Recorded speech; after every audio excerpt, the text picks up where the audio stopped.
What's up, YouTube? So, 2015 NAMM has come and gone, and if you're like me, you watched everybody, right? You watched Tone King, you watched Andertons, you watched, everyone who had stuff like Guitar Center. I think Sweetwater was there, some capacity or of some sort. But, the big names, right? Even, saw Pixie Licks on Facebook with a lot of people, so starts you off with one of those bad boys right there, right? This is New Belgium accumulation in honor of your guys' snow that you guys are getting up there in the East Coast there for all you East Coasters. But no, not for me. I live in Houston, Texas now, so no snow here.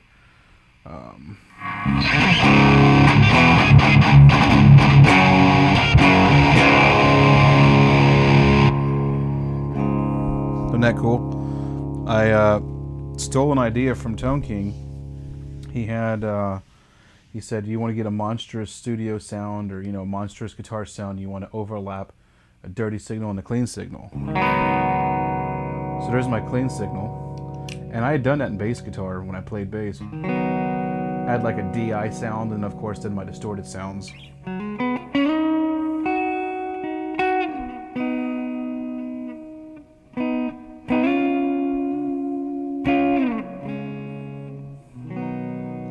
And so the way I'm doing this, I'll tweak the knobs to get it just right here in a sec. I had it set the way it is so that you can get the exaggerated effect, is by using a tuner pedal, right? A tuner pedal with a bypass mode. So right now we're in bypass mode, which blocks one channel, right? And that's the distorted signal channel going into through the signal chain through my Golden Plexi is the only drive pedal on the board right now. And that's off, bypassed, right? And the tuner's on. And then when I hit the pedal,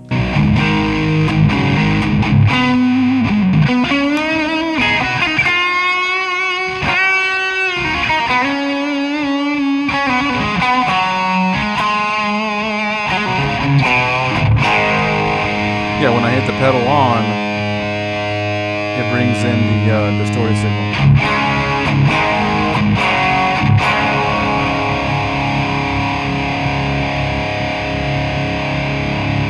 So, that's kind of one way that I've been doing that.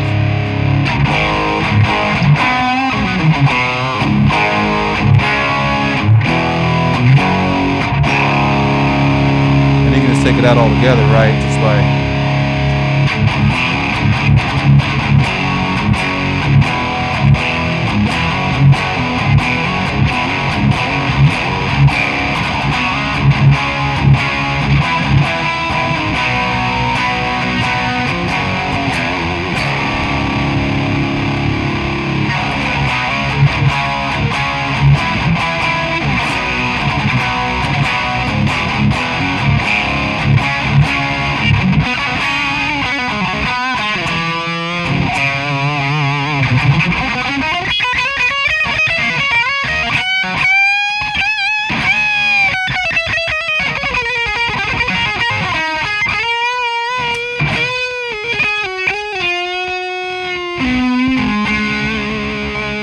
So I have just recently I had the clean tone down all the way.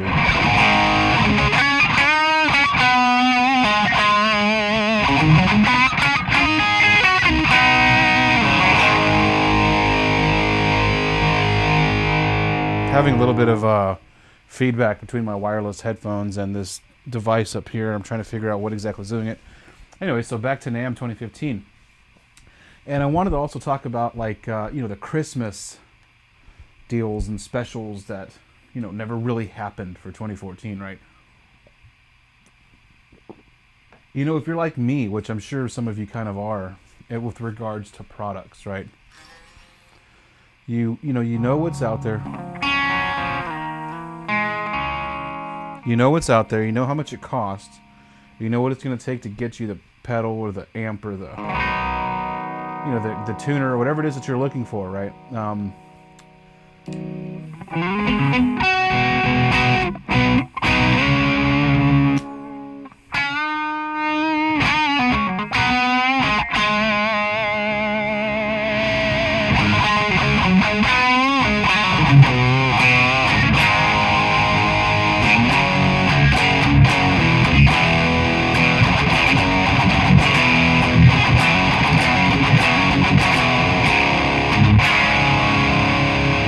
Yeah, you know how much everything costs.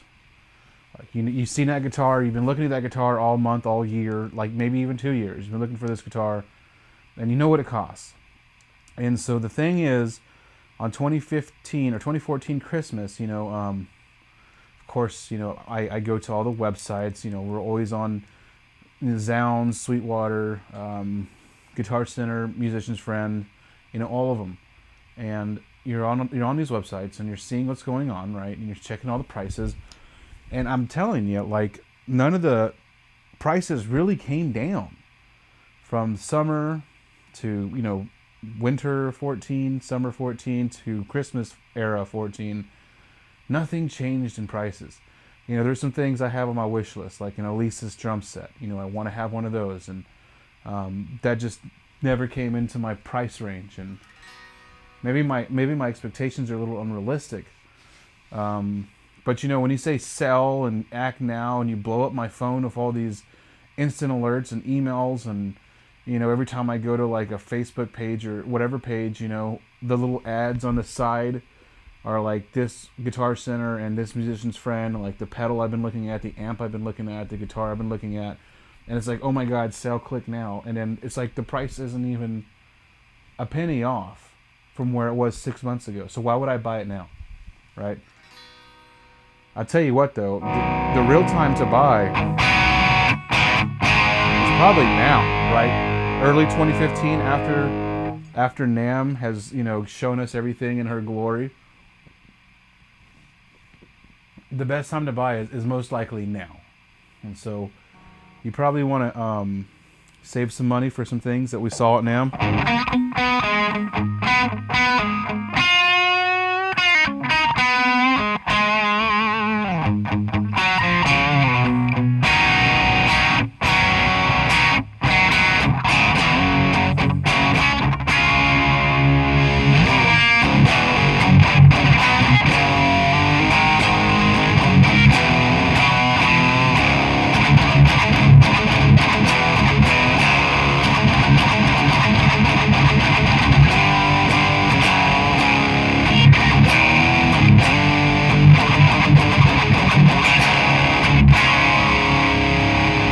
Yeah, it looks like right now is the time to buy. As soon as the NAMM announcements come out with all the new amps, all the new guitars, all the new signatures and shit like that, right?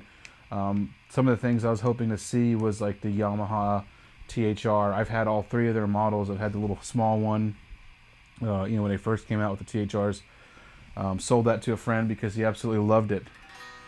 And so I used that money I sold that to buy the X, which was the green one, had high gain, and this sucked ass. Sold that one and used the money to buy the C, which was like the the Fender wannabe, and that one's actually great. And so if you're traveling and all you have is enough room for this, speakers and all, right, no pedals, just a guitar cable, guitar, this, the Yamaha THR-C is great. 10C is a great amp to have. And so ever since I've got my isolation cab here in the bathroom, I don't even need it because no cops getting called on me now, so.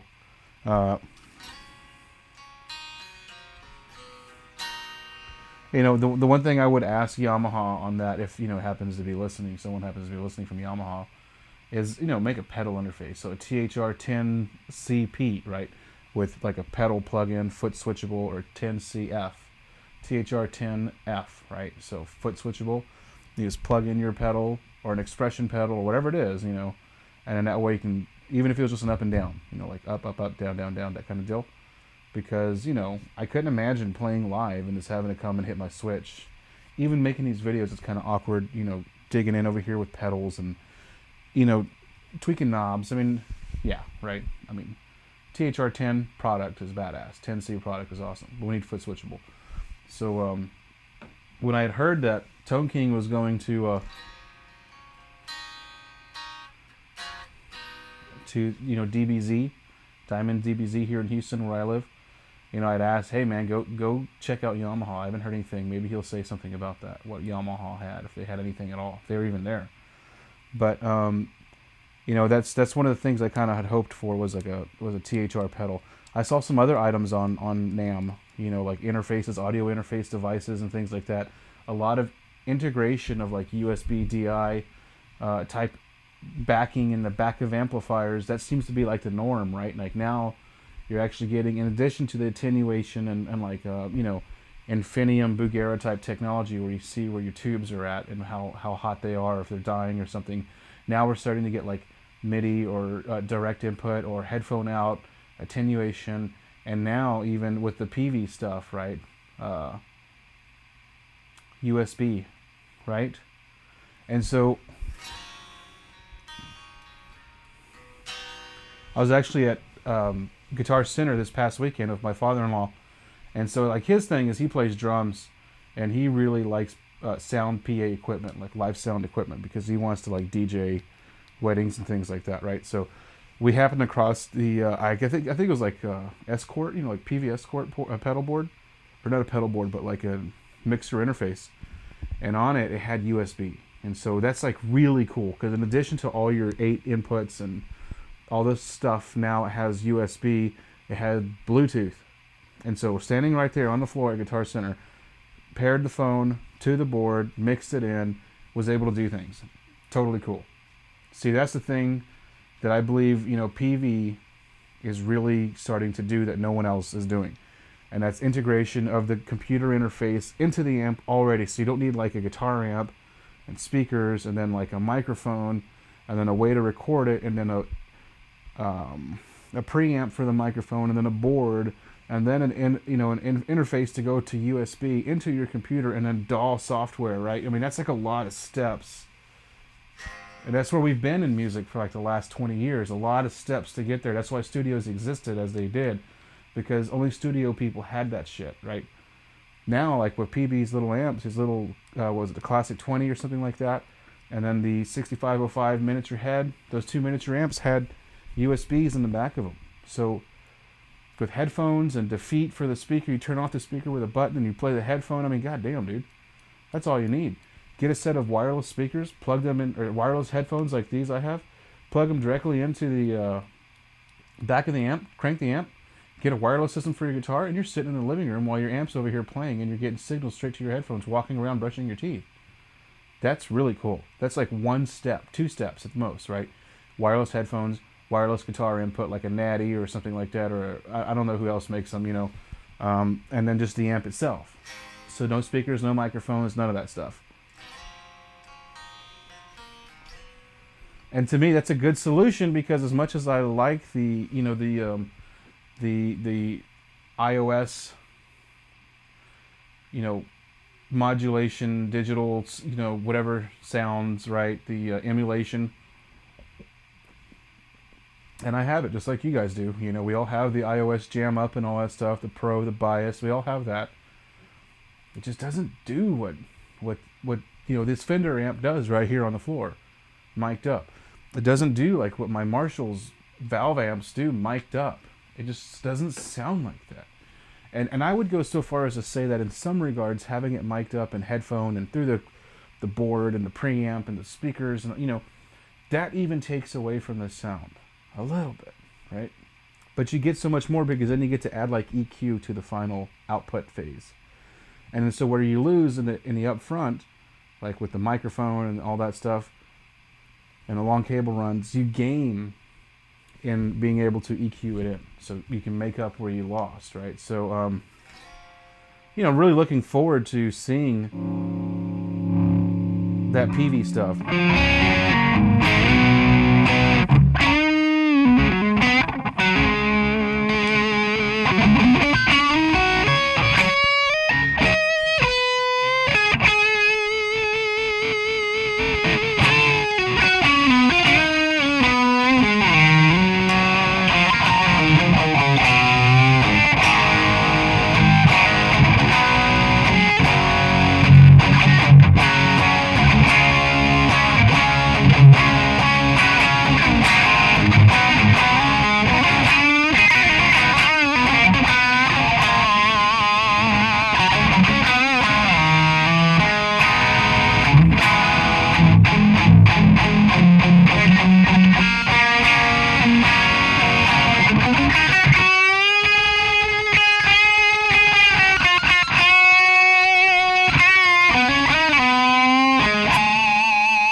Yeah, you know, that's one of the things that I found very disappointing, you know, talking about PV and all that, is like Marshall. You know, I have two Marshalls right here, obviously.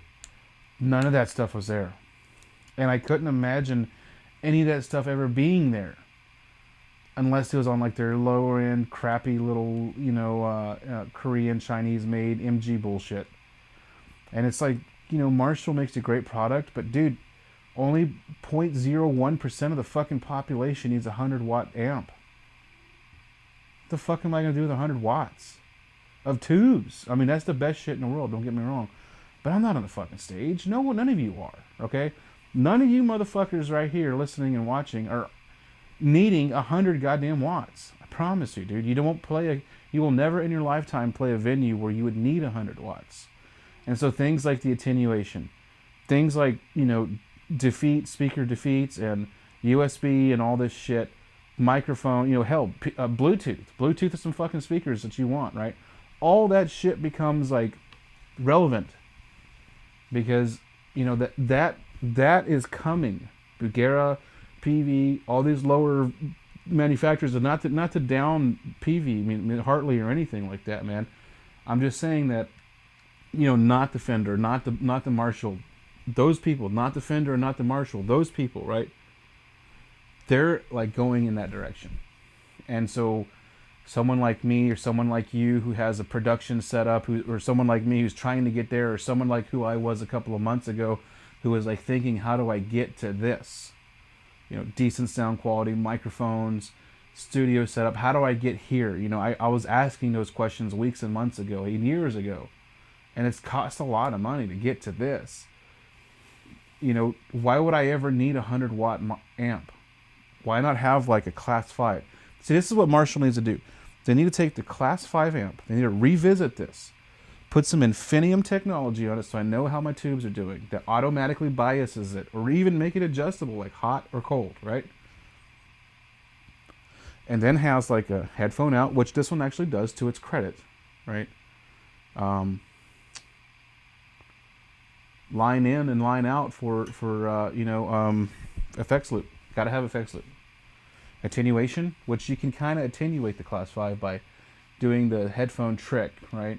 If you don't know the headphone trick, ask in the comments, and I or someone else will tell you how to do the headphone trick, how to get the Marshall Class 5 head to sound good at low, very low, like I think it's 0.1 watt or 1 watt volume. So yeah, they need to come to this and do that, and then give you some USB, and then give you some, you know, DI, headphone out, all these things in a Class 5 amp. And it doesn't have to be made in England, bro, okay?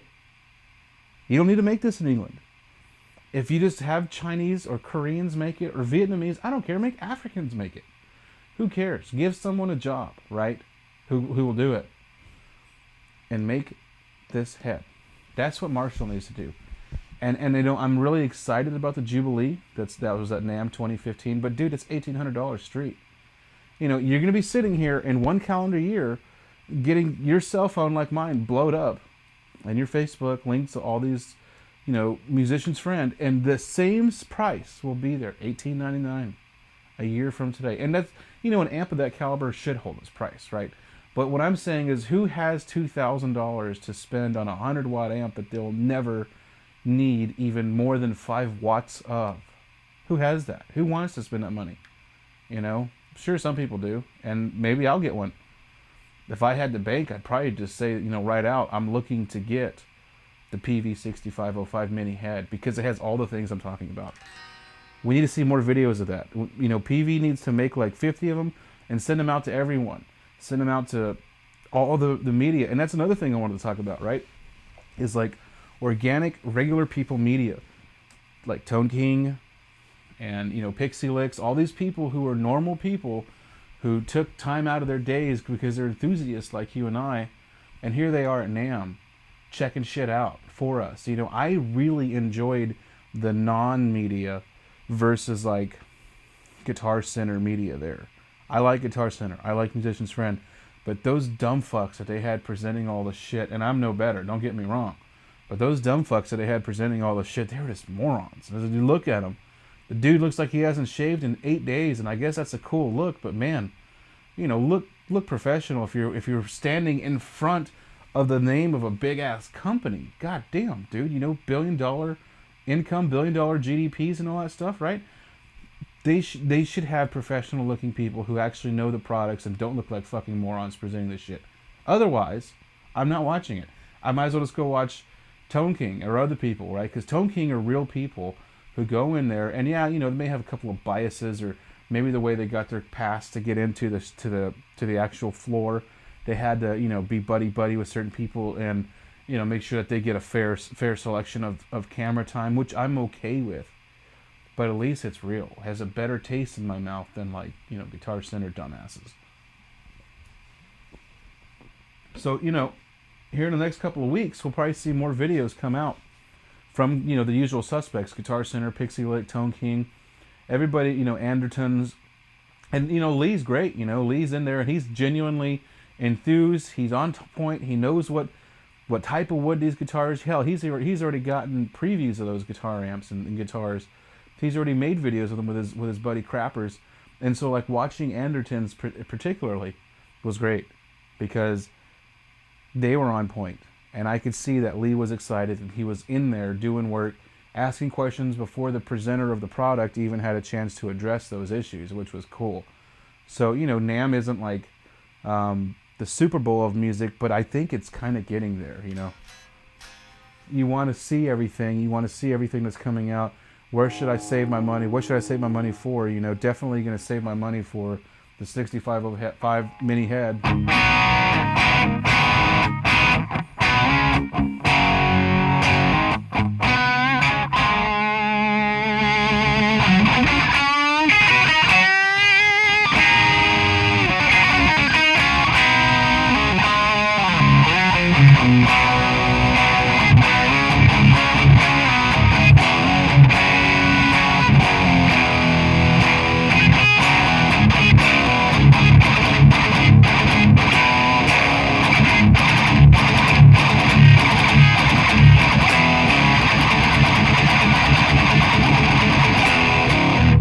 You know, I was, right before I saw all those NAMM videos this past week, right, I was about to put money on the orange Jim Root, you know, number 4 Jim Root, little fucking dark terror, because it had everything, you know, small form factor, you know, effects loop, right, gain stages, tubes, had everything I really kind of like wanted, right. What I really want is everything that PV6505 miniature head has, right? That has everything, USB, everything I want. You know, direct, speaker defeat, headphones, attenuation, all the way down to 1 watt. That's what I want, right? Foot switchable, effects loop. Did I say that right? All those things are what 6505, and I believe, to answer the question Tone King posed, was it last year or the year before? What direction is gear going? That's the direction that gear is going. Small tube head, micro tube heads, right? With tubes for power, tubes for preamp, tubes for effects loop. You know, those are like the prerequisites. And then everything that PV had on his, which is the USB, the defeat, the DI, the headphone jacks, right? All that is where amps are going. And I hate to say it, if you're not on that bus, you suck. Your amps blow. Because then it's more usable for me, for anyone in this, you know, it's kind of like economics, right? Or socioeconomics, right? You have like 1% of people who are billionaires, right? And then you have like a nice swath of like a couple hundred millionaires, right? Then you have like even more, like 20 times exponentially more of like a couple 100,000 to a millionaires, right? And then way more than that, right? The middle class, like people like us, we have, you know, like a couple, maybe 100,000, right? You know what I'm saying? That's where, in terms of the pie chart, 60% of your revenue is going to be right there in that category. Not the 0.01% of Slash and, you know, Axl Rose or something like that, or Joe Satriani, who's going to need a 100-watt amp. You know, there's no need for that. And that is a dying model catering to that. And you can see that in Marshall in particular. And you know, I love Marshall amps, don't get me wrong. But you can see that in Marshall in particularly because, you know, their lower end shit, the small shit, is garbage. And that's what they think of us, is garbage. And that's why they suck. You know, we're garbage in their eyes, even though we're everybody who's buying that stuff. I'd buy the small amp. You know, like let's say for example, this was the new Marshall Badass with USB and Bluetooth, all that stuff amp, right? Tubes everywhere sticking out of it. I'd buy one for $500. My buddy would have one. His buddy would have one. We'd all hang out. We'd all play. You know, we'd collaborate on YouTube. He'd come over here. We'd all plug into my Jam Hub directly from the amp to the Jam Hub. Headphones. You know, we'd all do that, right? Everybody'd sell. In like my apartment building I own, I know 2 other musicians. They both have them. So we'd have 3 of them here. Boom, $1,500 in just this building, right? And this area code, in this street. Think about that. But they're not thinking about that because they think those ideas suck. So, you know, it's kind of a rant video. Now that I have all my guitar equipment set up, it's like, you know, I was thinking of topics to talk about. But, you know, the reality is just talk to you, right? Talk to me. Make a video in response.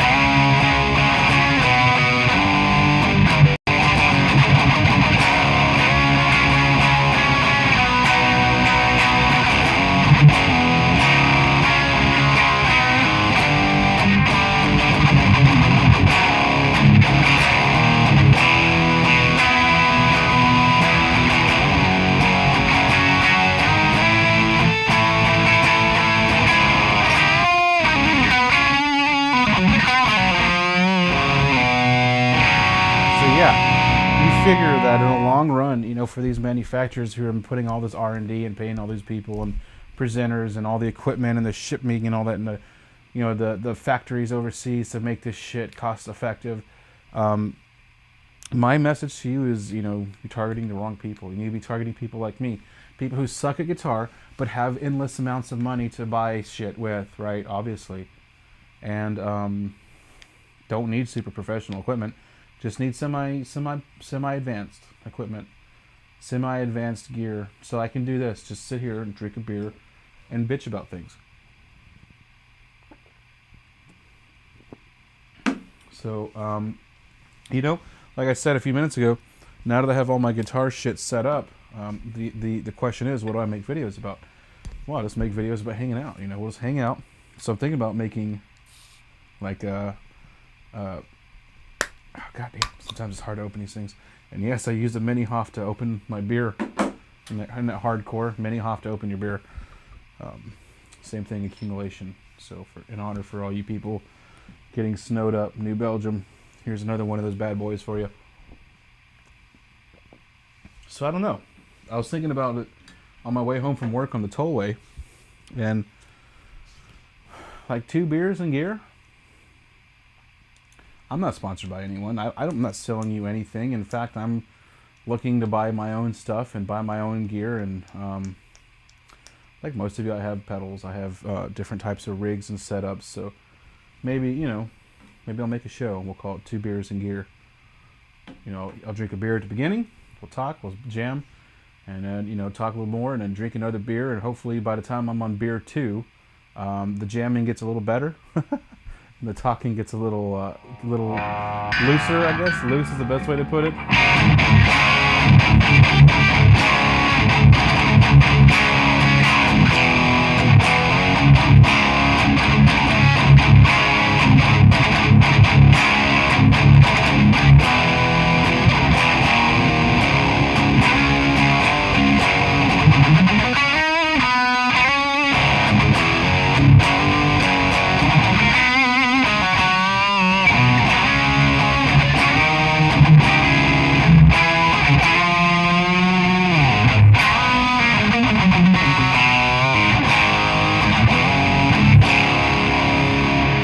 I do have to say though, when I lived in the other town we used to live in 2 months ago, my guitar setup was only set up in a living room, and I hadn't put much thought or money or planning into how I was going to set up this setup. So, you know, if you have any questions on how to get to where I'm at, right, which I would call it like base 1, right, first base, microphone, decent camera, decent audio interface.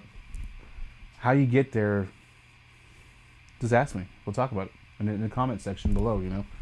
And then, you know, so the reason why that's important, why I brought that up, is because, you know, having this setup that I have now is like freedom. I'm in this room, and, you know, although my wife is working right now, she can come home and watch TV and do whatever she's going to do, you know, for the evening or the afternoon or the morning on a Saturday morning or Sunday morning.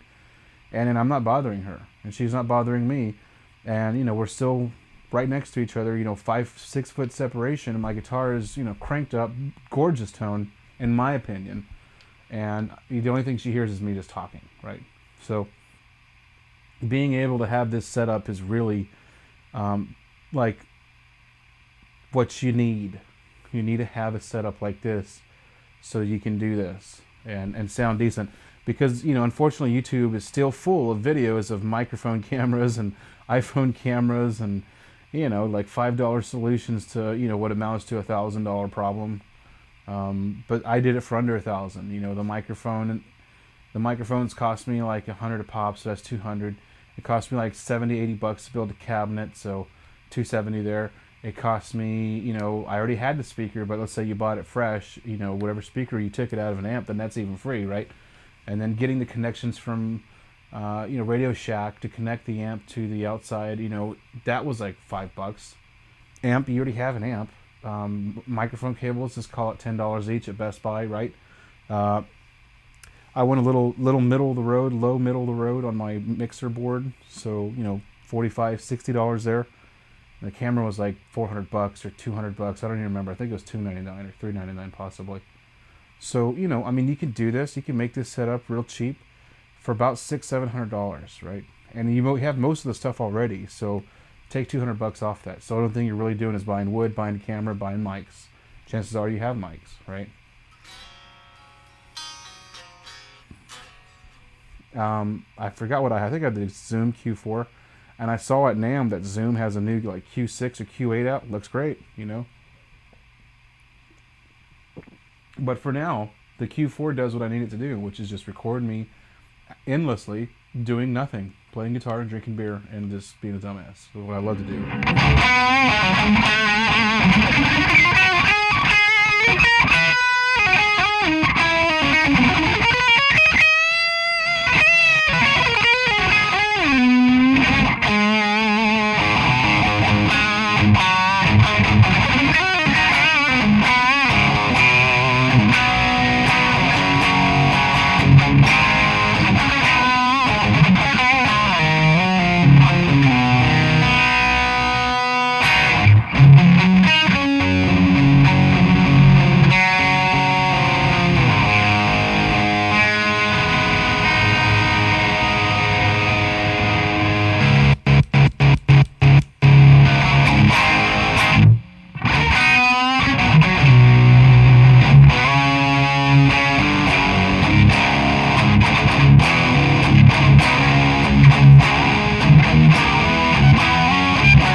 So I ended up buying those Cobalt Slinkies for this guitar finally, and I really like them.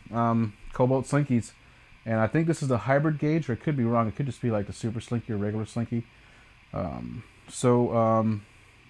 on them, man. I thought, because I had bought some a while ago, I just didn't like the way they sound. Well, I had the wrong setup, so it just didn't sound right the way it was.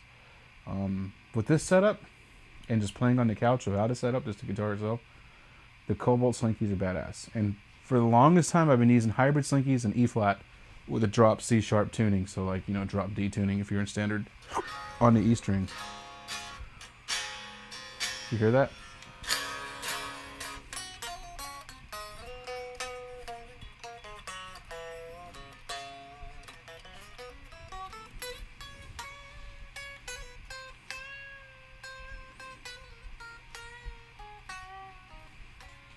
Yeah, so, you know, that's on a Les Paul LPJ modified to look like the real thing, right? You know, kind of looks like the real thing, even though it's just an LPJ, everyone, LPJ here.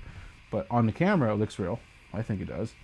Had a chance to look at some work that I did, you know, because I've made video recordings and, you know, okay, I didn't like this video. I didn't like the light. I didn't like the topic I was going for. I sounded like shit playing guitar. And so I found the easiest way to get past all that. 2 beers and gear. So we're going to talk about gear and we're going to drink 2 beers. Maybe I can do it weekly. Maybe I'll get famous. Doubt it. Maybe I'll get to the point where I can go to NAMM. That'd be cool. Because there's, you know, things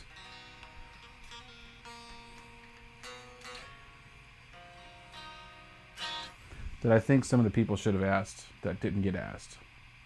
And, you know, that's fine because I can imagine you're caught up in a moment. You're running around in NAMM. It's uncomfortable. It's, you know, California. It's probably hot. And it's probably loud as fuck with all kinds of idiots playing Enter Sandman and Hotel California on every fucking guitar amp you can run across, right? I'm sure that you forget things. But there's things I'd like to see added. And I think the whole idea of like new media or organic media or just Guitar Center media, non-product seller media. How about that, right? Non-product pusher media. Just individuals like myself, and I'd like to identify with other people who are also making videos on YouTube and relatively aren't the best guitarists. And they're just, you know, realizing a passion, right? Which is talking and jamming. There's room for that in an environment like NAMM, where there's lots of thousands of dollars and ideas. Lots of ideas.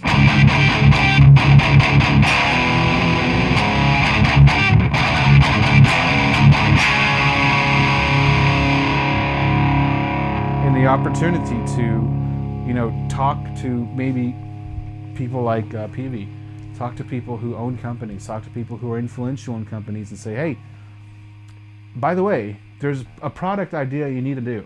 It's a 5-watt with multi, you know, all this stuff, USB, you know, to be able to go and talk to a vendor or a manufacturer or even a supplier or even like, you know, Guitar Center, you know, talk to a distributor or a wholesaler and just say, hey, you guys really didn't sell many of those, did you? You know, are you having any plans on maybe talking to Marshall about making a product that you can sell, you know, maybe collaborative effort where we all come together and say, this is what we want from a supplier, distributor, warehouse selling to a consumer looking for money, looking for future products, and from a manufacturing, building, staging, and designing and engineering and rolling out.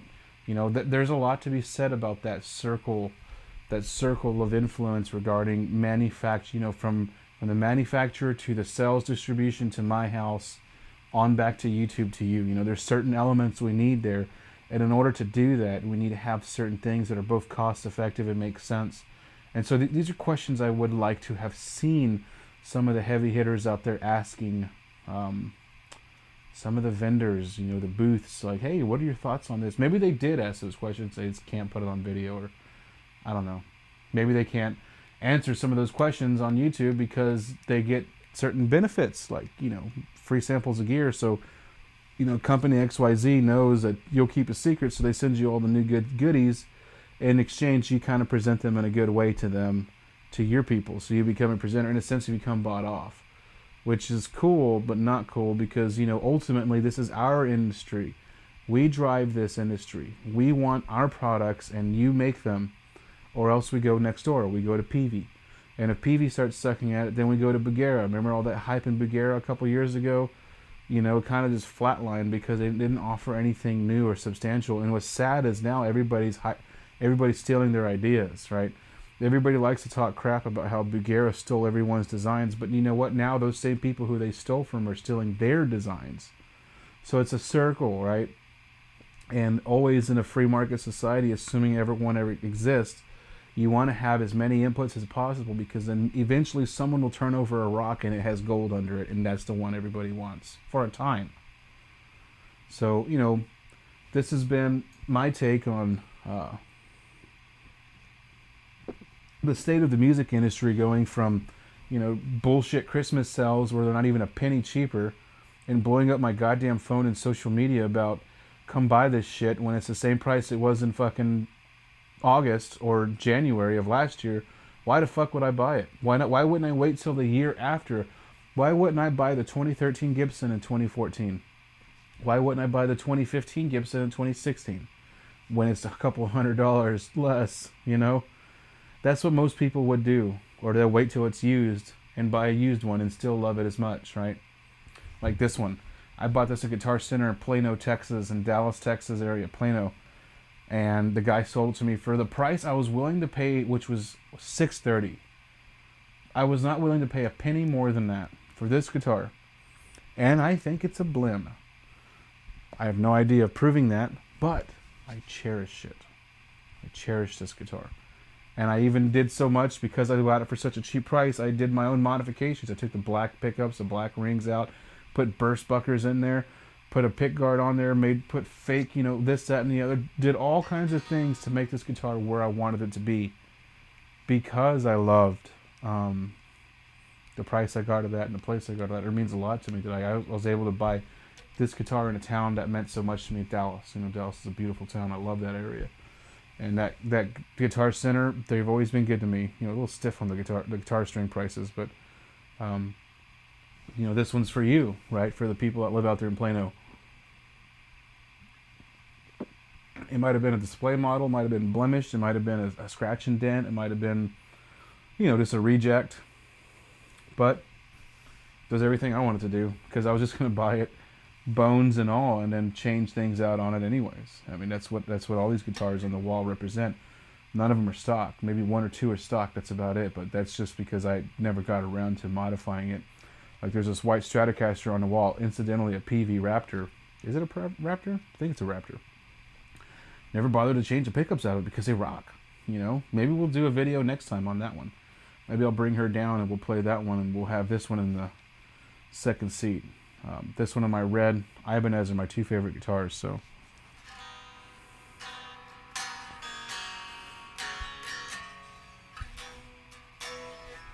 So that's probably going to be it.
Tell you what would be funny. It would be for someone to, like organic media, to walk up to like the Fender booth or the Gibson booth and be like, you dumb fucks with all your badass woods and Madagascar fucking bullshit wood and all these tonal bullshits, right?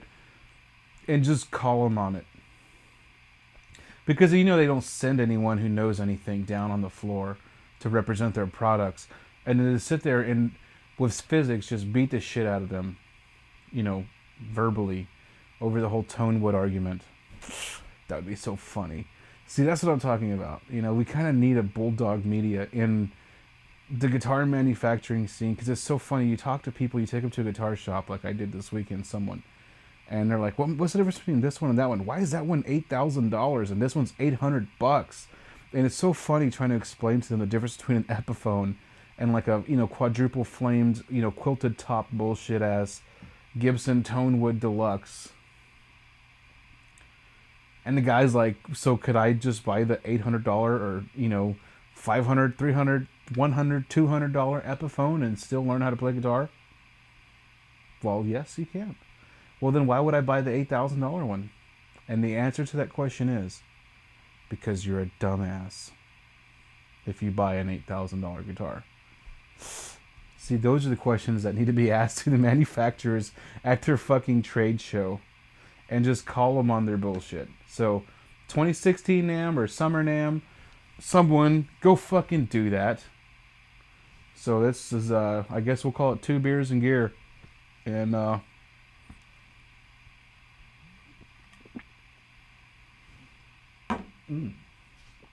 it's really good.